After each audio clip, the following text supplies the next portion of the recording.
సభలో చెప్పడం నాకు ఇష్టం లేదు, కానీ నేను ఉద్యోగం చేసిన రోజుల్లో నాతో పాటు ఉద్యోగం చేసినటువంటి ఒక వ్యక్తి తల్లి, ఆమెకి గుండె నొప్పి వస్తోందని తెలిసినా కొడుక్కి చెప్తే ఎక్కడ కొడుకు వైద్యానికి తీసుకెడతాడో, ఎక్కడ కొడుక్కి చాలా డబ్బైపోతుందో, ఆడపిల్లలు పెళ్లికి ఎదిగి వచ్చారు, మగపిల్లలు చదువుకుంటున్నారని చెప్పడం మానేసి కొడుకు నిద్రపోవడానికి వెళ్ళిపోతుంటే పిలిచి ఒక్కసారి ఇలా కూర్చొని ఒళ్ళో తల పెట్టుకుంటానని, ఒళ్ళో తలపెట్టుకుని నేను నిద్రపోయిన తర్వాత నువ్వు వెళ్ళి పడుకో అని అంటే ఆవిడ ఉద్దేశ్యం ఏంటంటే ఆవిడ శాశ్వత నిద్రలోకి వెళ్ళిపోతోంది.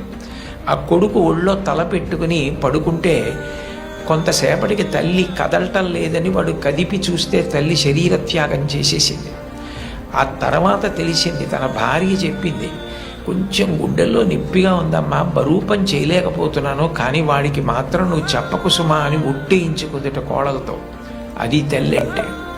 అమ్మ అంటే అంతటి ప్రేమైకమూర్తి. అమ్మ లాంటి వ్యక్తి జీవితంలో ఇక దొరకదు. జీవితంలో అన్నిటికన్నా పెద్ద నేరం ఏమిటంటే అమ్మకి చెప్పలేము అన్న పని మనం చేయడమే.